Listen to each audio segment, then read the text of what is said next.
getting answers. From Sacramento's most watched late news. This is the CBS 13 News at 10.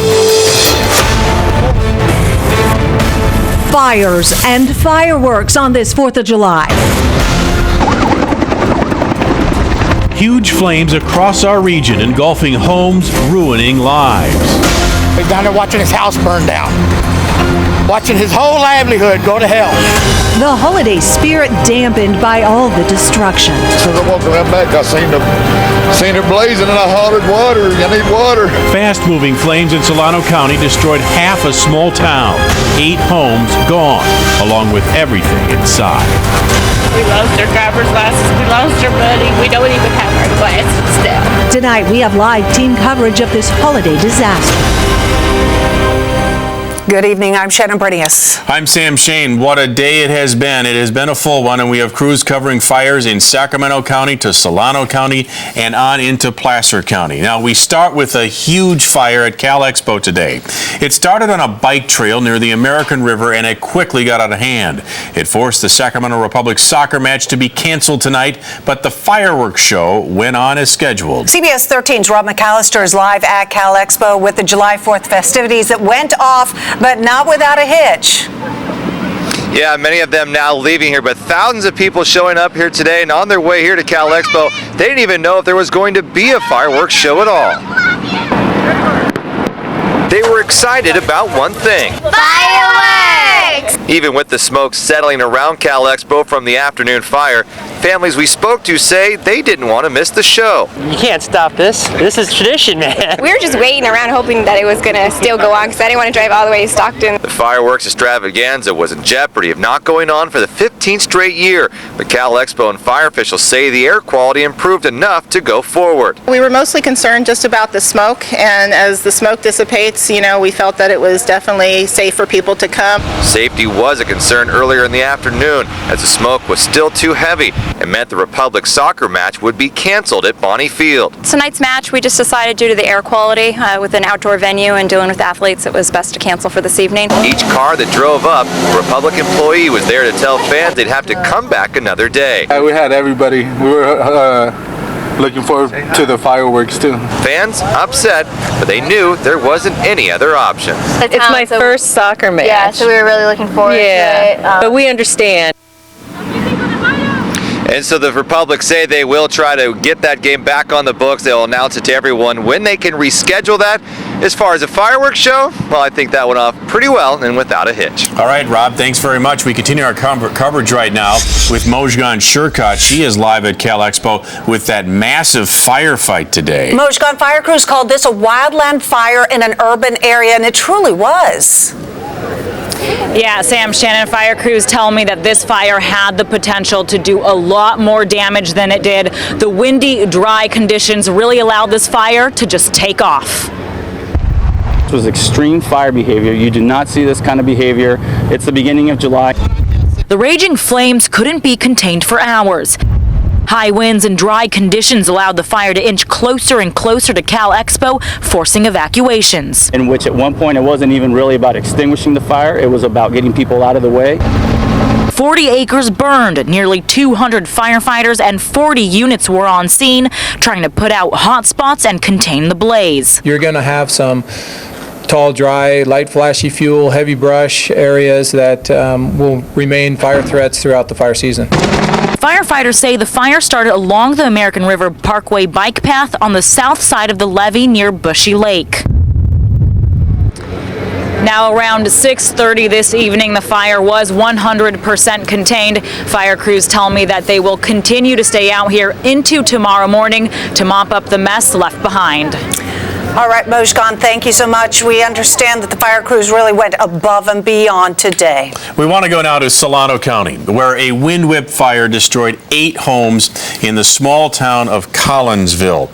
Those 8 homes make up half of all the homes of this entire town, which is about an hour southwest of Sacramento.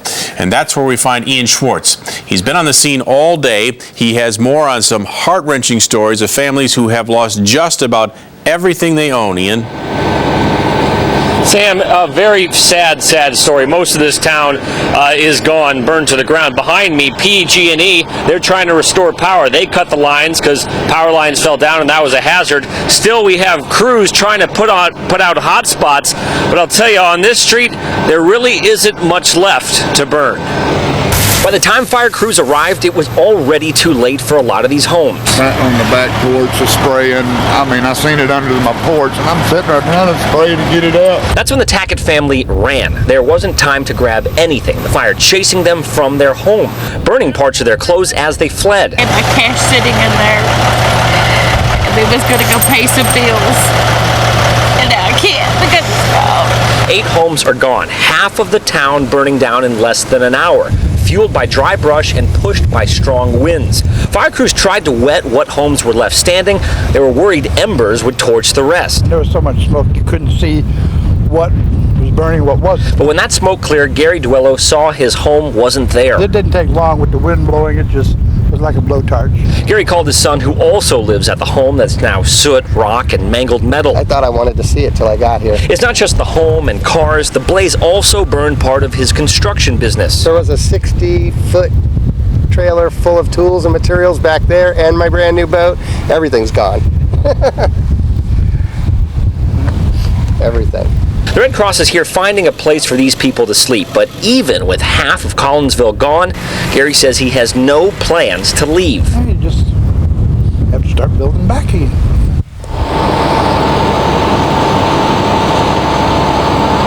Well, I talked to the family you first heard at the beginning of the story. The Red Cross did find them a place. They're staying at a hotel in Rio Vista.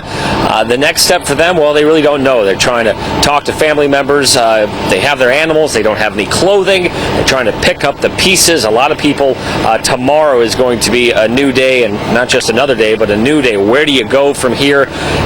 Some of these people don't have insurance, so it's going to be a uphill battle, absolutely. Just overwhelming, a devastating July 4th for the people of that small town.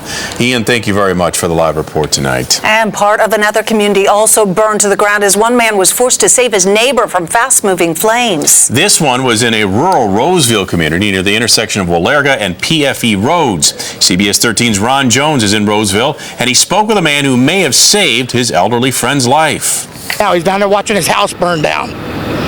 Watching his whole livelihood go to hell. Frustration and heartbreak. I seen the flames, yeah. They went up really fast. Firefighters having a tough time containing a 4-acre blaze as it eats a chunk of Roseville neighborhood.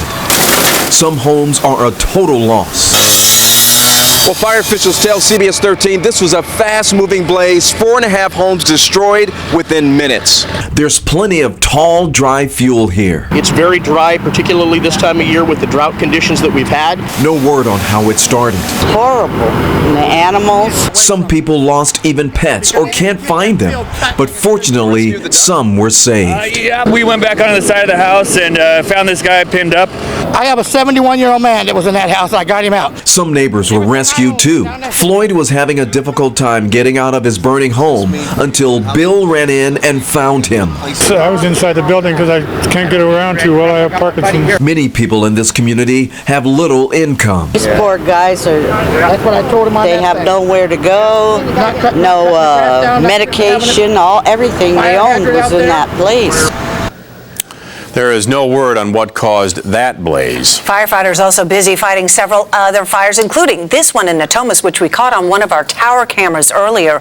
It's out now, but not before it burned the fence and side of a house on Crossmill Way. The cause of this one is under investigation.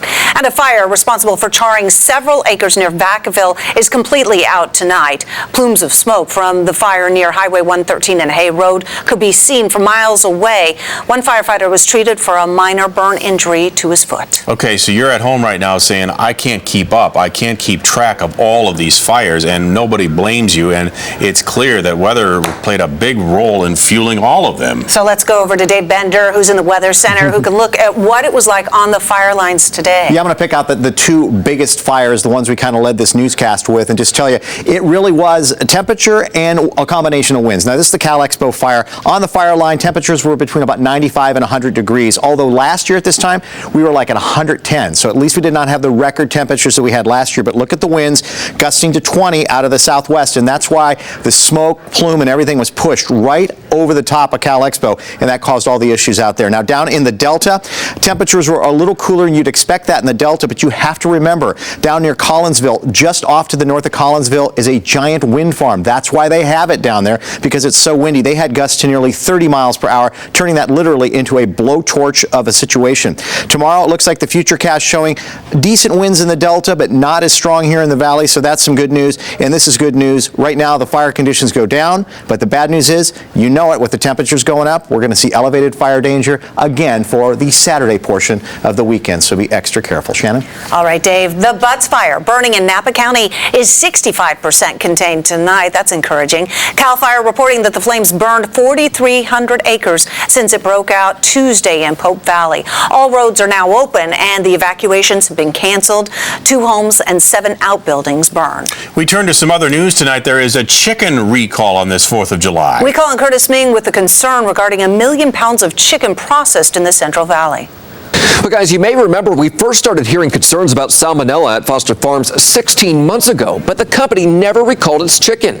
Now they have, after the feds linked the outbreak to 3 Central Valley Foster Farms plants.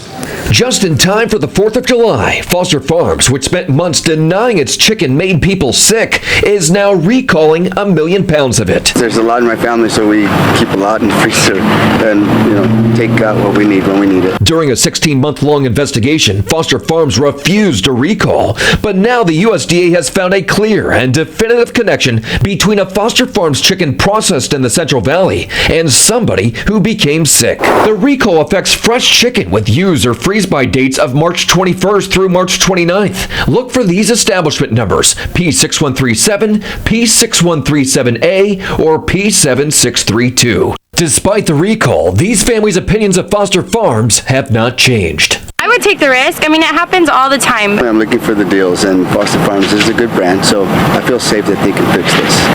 In 16 months, the outbreak has sickened nearly 600 people, putting 40% of those people in the hospital. You can protect your family from salmonella by cooking the chicken to 165 degrees and cleaning anything that comes in contact with the raw poultry. By the way, if you missed those numbers, I'm going to throw them up on the Call Curtis Facebook page. Guys? All right, Curtis, thank you. An officer seen repeatedly punching a woman in the face along a California freeway. Why he says he did this? There's a new tasty trend in Sacramento. We'll tell you at 6 tonight what's driving this new fondness for beer in the region. And a bridal store closes. A bride-to-be is concerned she won't get her gown before the big day. So what happened when we track down somebody who works for the company? And walloped by this weather storm, a reporter struggles after getting hit by this haboob.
A massive dust storm slamming Phoenix, Arizona with strong winds yesterday. Check out this video from a reporter's live shot. The wind gusts were reaching 50 miles an hour. Visibility dropped to less than a quarter of a mile. A few flights even had to be diverted from Phoenix Sky Harbor International, all to the haboob. Now to the latest on Hurricane Arthur. The surface still rough in Nags Head, North Carolina, after Hurricane Arthur blew through. Arthur made landfall on North Carolina's Outer Banks as a Category 2 hurricane hurricane last night. The storm delivered 100-mile-per-hour winds and heavy rain, causing flooding and leaving tens of thousands without power. There have been no casualties or serious injuries reported, and that was our number one goal. So that puts a big smile on all our faces. 250,000 people were expected to fill the Outer Banks this holiday weekend. Sam? More beer is consumed in America on this day than on any other day during the year. And it seems Sacramento beer drinkers have an appetite for local beers. We're a cow town, we're a sack of tomatoes, and we grow beer. That's what we are. CBS 13's Rob McAllister has more on this newfound desire for local brew. Well, it appears that we are acquiring quite a taste for beer. In fact, this is YOLO Brewing Company in West Sacramento. It's the latest brewery to open in the region. But I don't think this is a fad that's going to go away anytime soon. Still fermenting. Nearly done. David Gohl of New Helvetia is talking about his new pale ale, but it also could describe Sacramento's craft brew movement. I'm gonna try it right now. It's strong, but it's good. J.E. Pano, who heads Roost Dollar, says the under 45 crowd is beginning to choose craft brews over the traditional beer giants. Is the Sacramento kind of beer drinker is starting to become more interested, more educated, and they're seeking out us little guys. Right now, we're actually brewing our Beeline Blonde. Track 7 brewmaster Ryan Graham believes the appetite for craft beers comes from the demand for organic food. Just it kind of embodies the local movement that's been going on kind of all around Sacramento with, farm to fork. We actually used whole flower hops. High quality hops is top priority for New Glory founder Julian Lux. His first beer came in his home country, France. Lux is now blending his cultural background with local products. Each of us kind of doing something different, which is, that's kind of like why this movement is growing. So this is our experimental rice ale. Roost Dollar was one of the first to relaunch the craft brew movement 3 years ago. Stealing the name of a classic Sacramento brewery, Pano says they wanted to tip their glass to one of the city's first brewers. We were the beer capital of the West Coast a long time ago. Roost Dollar was one of 20 brewers in the capital city before the 18th Amendment shut them down. From Gold Rush till about Prohibition, there were breweries all over the place. 100 years later, there's a new boom of craft breweries in Sacramento. And not everybody's trying to be in the central city. They're getting out into the neighborhoods and out into different parts of town, and that's a really cool thing for Sacramento. Scott Scoville created the website Beers in Sac. He believes the capital city is about to become a beer destination, much like Napa is for wine. I think people are going to come to Sacramento for good craft beer, and I think it's just going to get bigger from here. And it's not just Sacramento. According to the Brewers Association, a brand new craft brewery opens up every single day in America. Here's another statistic for you. 1 out of every 10 beers Americans drink is a craft brew made in the United States. In response to the state's ongoing drought, California regulators are extending water reporting requirements for companies that do logging. Let's go to Dave at the drought desk with more on this. Yeah, everybody is getting affected by this drought. The State Board of Forestry now requires companies to report how much water they extract from any stream in the state for water drafting. Now, the requirement used to only apply to streams with salmon or steelhead fishing going on in it. But water drafting is a form of dust control that helps protect plants, animals, and people from dust-generated logging trucks. So that's interesting. Didn't know they did that. I do know this, that the water levels have been changing, and you'd expect that. So at this point, we'll give you basically where we stand as far as normal, and then how many feet the actual water line has dropped. So 51% of normal for Shasta Lake up there, and down about 3 feet from this time last week. You get down to Lake Orville, 52% of normal, down 5 feet from last week, and down toward, of course, Folsom Lake, 58% of normal, down a couple of feet from this time last week. So you would expect them to drop because it is summer, but again, we're at 58% of normal in Folsom, so obviously things are low for this time of the year. Except the temperatures. They were up there. Take a look at this. So we have a live look out at Sac International Airport on our 4th of July. No records out there because the records are actually, a lot of them set last year. Again, we had 110. We had a couple days in a row where we saw records last July 3rd, July 4th. It was ugly. Today we were just a little above average. At this point, we should be, for the most part, on into the low 90s. We hit the upper 90s in Sacramento with a 99. Stockton at 98 and Modesto at around 100 degrees this afternoon. Right now we're sitting with 72 around Sacramento. We have mid-70s. as you can see in Stockton, low 80s for Modesto. We're still in the upper 50s and low 60s in the high country. And take a look at that right there in that thermal belt. We're 81 this hour in Auburn, so a little warmer there at about 1,000, 2,000 feet or so of elevation. We're about the same as we were this time yesterday, a little cooler in the Delta. We continue to see those winds coming in, but definitely not as strong as we saw them early on today. And we actually saw sustained winds at around 25 to 30 miles per hour at times. And again, it was kicking right past Collinsville, and that's why you had such a problem there with that fire. Back here, we have winds at about 75 miles per hour. And Arthur is moving northeast at 31 miles per hour, so kicking itself up and out and across the Canadian Maritimes. Now, out here, we are experiencing the ridge of high pressure right here, but we still have just enough of a southwest wind flow to keep the temperatures feeling like the mid-90s to around the century mark. And I think we'll continue to see that for tomorrow. And then we'll start to see things change as a ridge of high pressure really starts to build in. So yeah, before we hit the end of the weekend, we could be flirting with triple digits. But it is the July 4th weekend, and a lot of times we get really toasty at this time of the year. For tomorrow, we're going to be looking at a sunny Saturday. Over toward the coast, we'll have some areas of patchy fog, maybe a little hint of drizzle. Otherwise, that'll be enough to help keep us cool with a little bit of a southwest wind. Daytime highs tomorrow between about 95 and 100 degrees, so a little above average, but not out of hand. So a clear one, 58 to 62. Southerly winds tonight, 10 to 15 miles per hour. Then for your Saturday, we call it very warm because it ain't hot till we hit over 100, but 95 to 100 degrees. And then by the hour standard here, we start out feeling pretty pleasant. You think, well, 73 by 10 o'clock, that's not too bad. Look what happens. We're into the 90s by 2 o'clock. We stay there for quite a while, dropping down to just the mid-80s by 8 o'clock on your Saturday night. We'll have your 7-day forecast and count up the triple digits on that here in just a bit. Shannon? Okay, Dave. When you see a homeless person, do you stop to help or just keep walking? Tonight we talk to a guy behind a clever new marketing tactic that is getting noticed. A new craze, how coffee lovers are using butter in their morning cup of joe. He's been called the hottie in handcuffs. Well, his 15 minutes of fame was enough for Tony to take on mugshot mania.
We see our fair share of panhandlers in the Sacramento region, but when was the last time you gave them money? New tonight, Keiko Garrett talked to one guy who's helping them in a clever way. Not with dollars, but with some marketing sense. Anthony Busto's philosophy is simple. Getting a little change starts with a smile. I thought, man, this is an easy way I can help these guys increase their income. He's talking about these signs. The government stole my sunscreen. I'm way too sober for this. He's handed out at least 15 so far, giving the homeless a marketing makeover in hopes a laugh translates to a donation. So what Anthony typically does is he keeps a spare sign in the back of his car. So if he's driving for a lift or if he's just driving around for himself and he sees someone who needs it, he has one immediately ready. Kind of just wait for the right person, and if I feel like they're standing out there with a sign that could be improved, I roll the window down and say, hey, you guys want a new sign? The social experiment started a few months ago. He was driving down Van Ness and saw a panhandler with a sign that just said poor, hungry. I had no inclination to give him any money, and I was wondering if something funny were written on the sign, would I give him some money? And I decided I probably would have. And it's working for some. One man told Anthony his sign was attracting a lot of tourists, some asking to take pictures with him. I mean, how do you feel that this helps somebody versus just trying to help them find a job? I'm not really in a position to help somebody find a job. I'm not an employer or a staffer. I'm just a regular guy. So I think we all kind of do what we are capable of. Tonight, he says his friends want to help too by either making signs or inspiring catchy phrases. We don't always have to change the world. You can just do something really small to make a small difference, and it's okay. Anthony says he doesn't know if the signs change much, but he says they have changed him. We're continuing to track the fireworks show that almost got canceled at Cal Expo tonight. We're going to take a look at how crowds showing up dealt with a smoky scene. Also coming up. All new at 10. If you're trying to protect her, then what's this beating in the head for? A CHP officer seen wailing on a woman. What witnesses and CHP are saying led up to this. It's the internet image that just won't go away. So tonight, Tony takes on the madness behind the mugshot. What in the world? While hunting through items that people want to recycle, it yields hidden treasure. Why it ended up there in the first place. I just have a lot more energy and more of a sense of well-being. A miracle morning drink? Fans claim it helps your brain and your diet. Does butter coffee live up to the hype? It's all new and next on the CBS 13 News at 10.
Getting answers.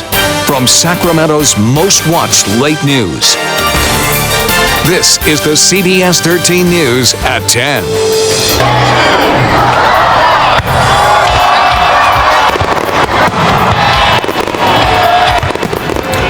Well, there was a fireworks show, some of the fireworks exploding. This just wrapped up within the last hour or so at Cal Expo, but earlier in the night, it was up in the air. It was not clear if those fireworks would even be launched. That's because of a massive fire that broke out on Cal Expo property today, forcing evacuations and a major firefight. CBS 13's Mojgan Shurkat is live at Cal Expo, where the flames are now out, and they had a big old show tonight. Mojgan? Yeah, Sam, luckily the fireworks show did go on here at Cal Expo tonight. Thousands of people came over to see the annual light show.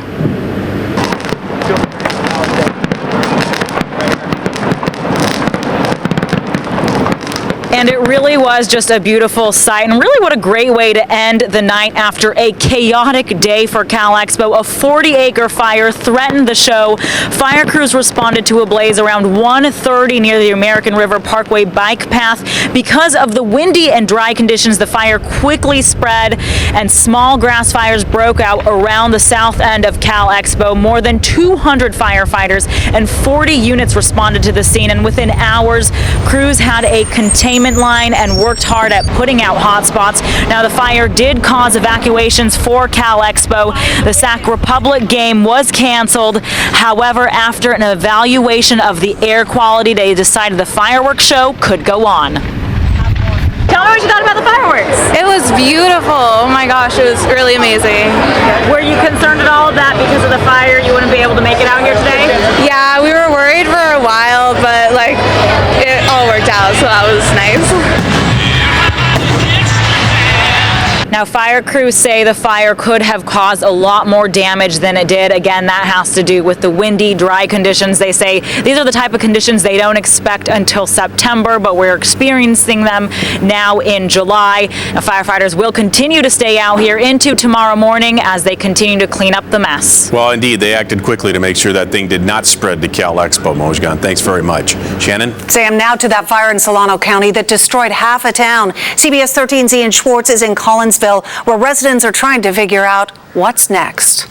Even at this late hour, we have flare-ups with this pretty large grass fire behind me. Crews are out here trying to make sure there are no more flare-ups or no more devastation. This is the video from earlier, around 2 o'clock.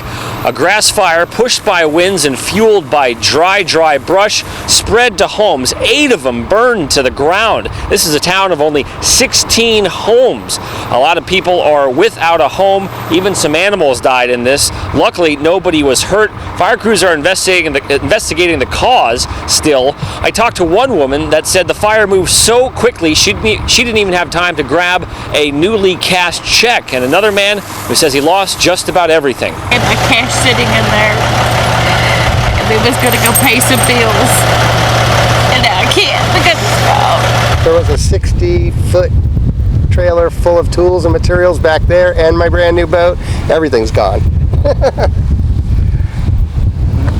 Everything. Now those bright lights and that new pole right there, that's PG&E. They had to cut the power because they had power lines down and they wanted it to be safe for fire crews. They say the power will probably be back up in this neighborhood or back on in this neighborhood by tomorrow morning. A lot of these people, well, it's lights out until they get things fixed. A lot of them, well, they're getting help from the Red Cross tonight, putting them up in hotels. Tomorrow they have to pick up the pieces and figure out what they're going to do with their lives. Our thoughts are certainly with them. Okay, Ian. And for the latest on these destructive fires and a slideshow of photos that you might want to see, you can visit our website at cbssacramento.com. The CHP is now investigating a video.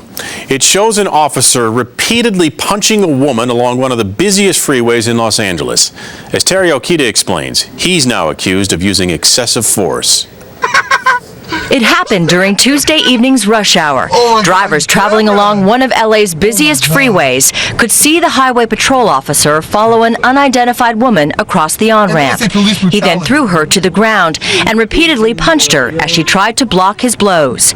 David Diaz recorded the incident on his cell phone camera. So take me back to that moment when you saw them on the ground. Got you. So when they're on the ground, he was basically on top of her in full control, and he basically really did some power punches to her head. The CHP officer's incident report says the barefoot woman ignored commands to stop wandering near the freeway. So for her safety, he tried to arrest her. The pedestrian then becomes physically combative, the report says. A physical altercation ensued as the pedestrian continued to resist arrest, at which point a plainclothes off-duty officer assisted in applying the handcuffs. Diaz says he heard the officer yell freeze, but didn't see her resisting arrest or holding a weapon. He believes she may have been intoxicated or unstable. This was one, two. If you're trying to protect her, then what's this beating in the head for? Chris O'Quinn, chief of the CHP Southern Division, discussed the incident this afternoon. So we're looking at every possibility, every fact, every circumstance that have contributed to this situation, and we're going to try to come to a just conclusion to why it occurred. Well, the CHP says they became aware of that video yesterday. Also in Los Angeles, a dramatic... Oh, we're going to Tony Takes On. Okay. Well, you know, when Tony saw, there we go, this is that dramatic video that shows the ending to that car chase in West Sacramento. And it was when someone stole a Tesla, and police say the driver crashed into two other cars before hitting a building, leaving several people hurt, and some are in critical condition. The suspect was thrown from the car before then it caught fire. He and two officers are among those hurt. Now to this Tony Takes On. Tonight, Tony says he has had enough of the so-called hot felon from Stockton who is still making headlines. This week, there was a rumor that Jeremy Meeks may have landed a modeling contract. Well, it turned out that rumor was not true, but it was enough for Tony to take on this mug shot madness.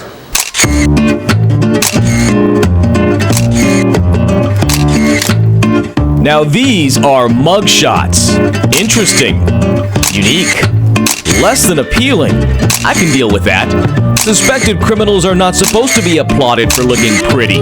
Celebrity slip-ups are oftentimes amusing, but I find nothing funny about fans of the so-called hot felon out of Stockton, Jeremy Meeks, currently being held on $1 million bond on weapons charges. Police call him a suspected street terrorist, gang member, a former felon who's been busted before. What do others call him? He's drop-dead gorgeous.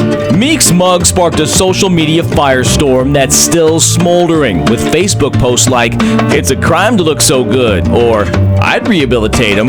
The phone calls to the San Joaquin County Jail have died down a bit. Word got out that he's married. But right after this image went viral, dozens of women called the jail to leave their number. Really? Call me, Jeremy, when you're out. Well, I'm out of patience. After weeks of hearing about Meeks, now comes word this not-so-model citizen might be getting a modeling contract. Well, if they're giving people behind bars modeling deals, I thought we'd come to the Sacramento County Jail to give people a leg up on Mr. Meeks. Show me your best walk. From here to that tree. Show me your best walk.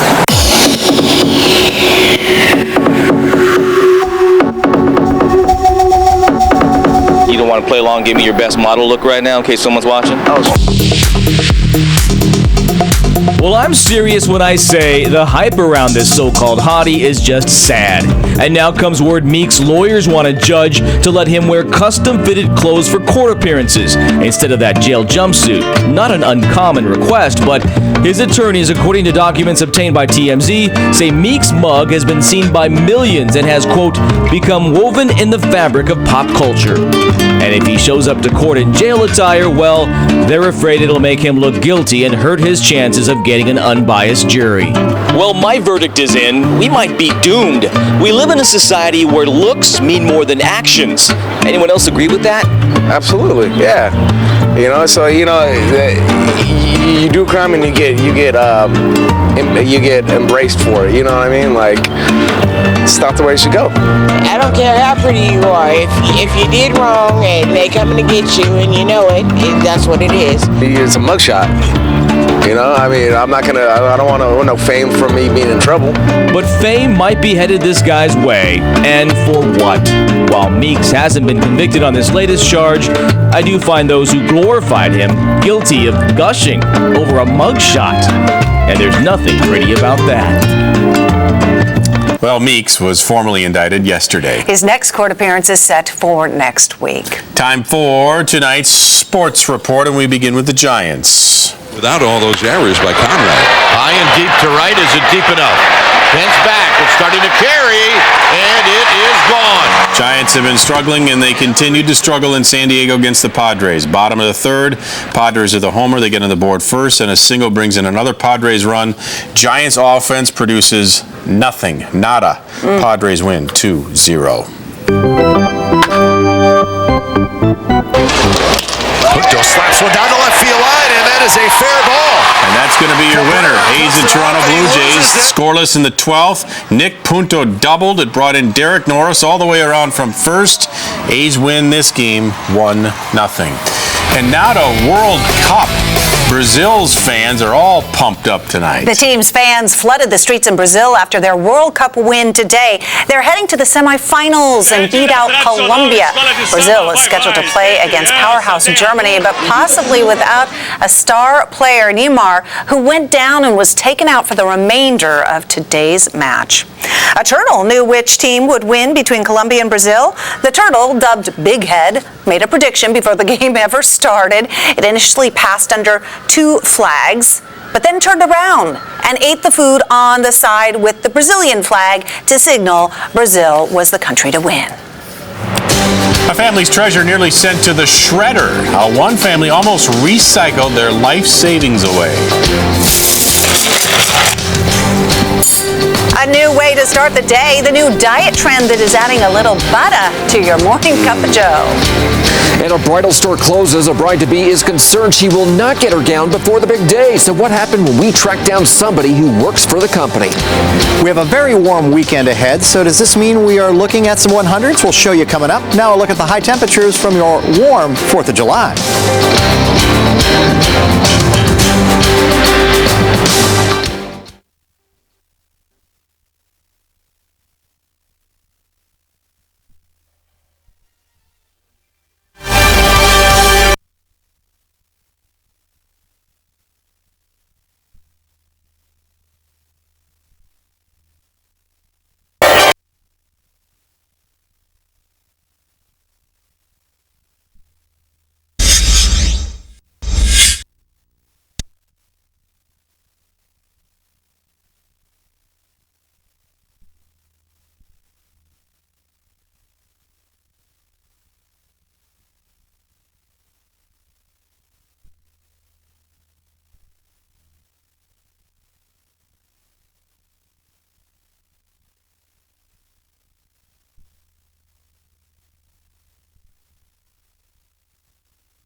start with Joey Jaws Chestnut. Yep, he took home another crown today as winner again of Nathan's famous 4th of July hot dog eating contest in New York. The guy can just eat those things. And some of the big news is what he did here. He proposed to his girlfriend, a fellow competitor. She said yes. The happy engagement has us wondering, will they serve hot dogs at the wedding? Chances are really good. Okay, you've probably heard the saying that one man's trash is another man's treasure. Well, one woman's treasure nearly became trash. Her life savings of $6,000 was stuffed in an old VCR and sent off to recycling. Now, most people wouldn't blink twice at an old VCR, certainly not Todd Wang. But his mother did when she found out what her son had done. My mom came back from work and then she was just looking for the VCR and she was really sad. So that's when we knew. She told us and then we were all freaking out as a family. Yeah, you were really freaking out, Todd. Crew members and the family dug through 12 tons of stuff, and after hours of searching, yes, they found it. Yay. Well, it says here butter's back. I didn't know that it had left, but it's one way is being used is in morning cups of coffee. Yep, morning cups of coffee. Buttered coffee drinkers say it's supposed to keep you full, increase cognitive function, and even help you lose weight. That's a big list of pros, so should you give it a try? CBS 13's Ron Jones got answers from a nutritionist and 2 people who are taking a daily dose. An MMA fighter at the peak of fitness. A food blogger who has battled weight issues all her life. Both have a secret weapon in the morning. Oh, but this isn't just any coffee, it's buttered coffee. Pretty good. Making it is a multi-step process calling for high-quality beans, freshly ground, brewed, then blended with grass-fed butter and either coconut oil or MCT oil, which comes from coconut oil.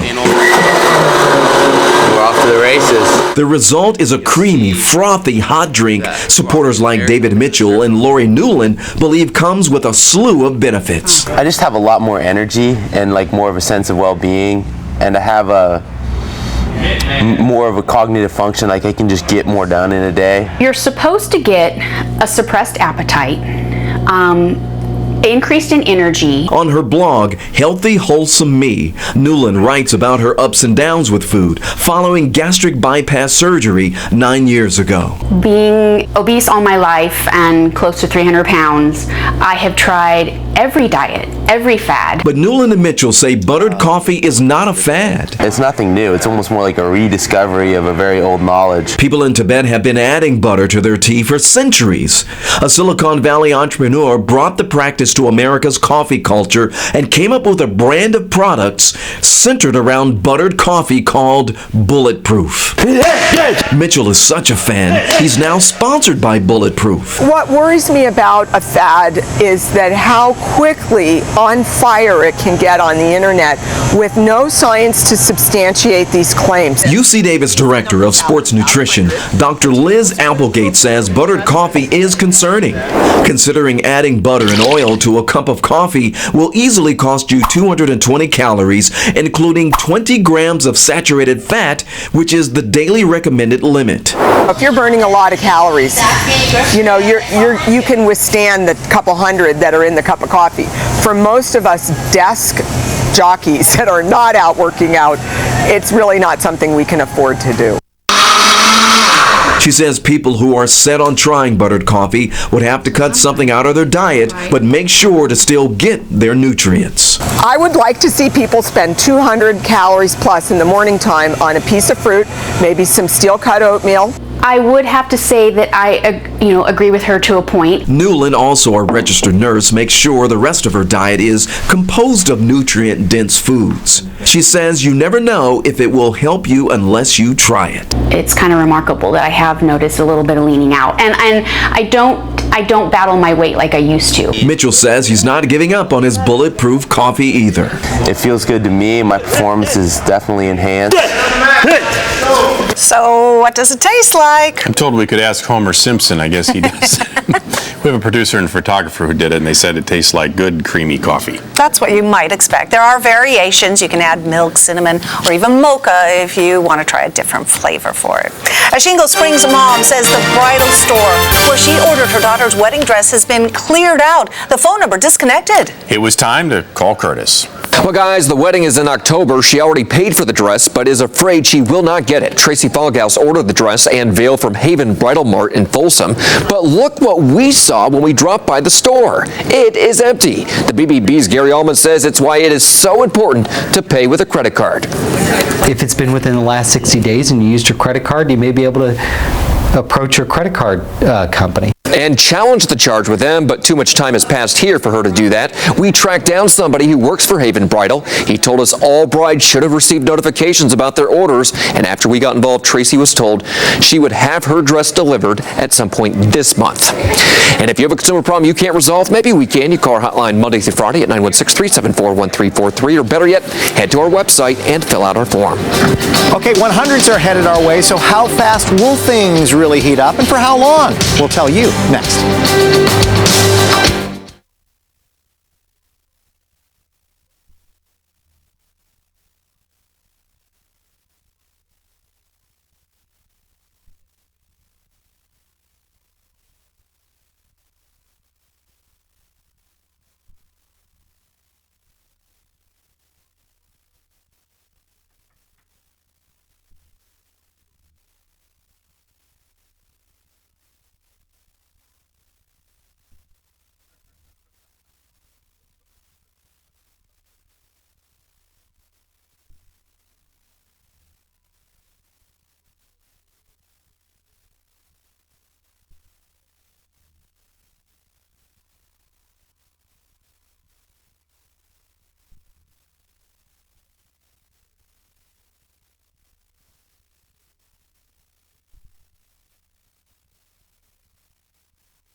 Those are fireworks from New York City. New York City? What are we doing with fireworks from New York City? We have our own fireworks from around here. Those are pretty, but these are better. Cal Expo fireworks going off out there. We'll use that for our backdrop for our current conditions. And lucky for everyone out there, they had a chance to see the fireworks despite the fact there was that 40-acre blaze earlier today. Right now, 73 in Sacramento, Stockton at 75. Modesto 81, Marysville 80 degrees, and 62 around South Lake Tahoe. And again, one of the best fireworks shows around out there at Cal Expo. Been going on for like 15 years, and I was out at one of the original ones of those way back when. Yeah, I've been around here a while. Let's go ahead and take a look what's been going on across the area. Fair skies. We did have a strong southwest wind come kicking through the Delta, fanning the Collinsville fire. And we also had strong southwest winds that came up and also contributed to the fire in and around Cal Expo. Tonight, that's kind of laying down a little bit. You can see a few clouds over toward the west. We'll have low clouds, maybe a little bit of fog to start. And then tomorrow, we'll have some southwest winds. I don't believe they'll be quite as strong as we experienced today. We still have a pretty good trough sitting right out here. And this trough itself is allowing at least one more day where we'll see our temperatures in the mid-90s to around 100 degrees, and then the ridge starts to really build on in, and as that ridge does build on in, the temperatures will start to rise. So for tomorrow, we're similar to today, and then by the time we get on into, say, Sunday, we're into the triple digits, and we'll be watching possibly tapping some monsoonal moisture on into the higher elevations as we go on into the tail end of the weekend and early next week. So some patchy fog over toward the west, breezy again in the Delta, in upper 90s for many valley locations with tons of sun, and we'll keep it sunny and 86 up in the Sierra. Here comes the 7-day forecast, and it shows you 2 days with triple digits. Then we get back down to something a little more civilized Wednesday, Thursday, and Friday. So have a good, safe remainder of the holiday weekend. Now this. All right, Dave. It's Seinfeld premiering Thursday right after Cheers on NBC. It's not just the nation's anniversary this week, the sitcom that captured the country and changed television forever.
Boy, talk about a run from close talkers to low talkers to yada, yada, yada. Seinfeld clearly left a mark on pop culture. It's now been 25 years since the show made its debut. 25 years. It became one of the most memorable sitcoms ever. July 5th, 1989, that's when NBC aired the new sitcom built around stand-up comedian Jerry Seinfeld. When it first debuted, it was called The Seinfeld Chronicles, then later shortened to just Seinfeld. The show ended its run in 1998, but can still be seen in reruns. By a lot of people still. Have a great weekend. We'll see you later. Happy 4th.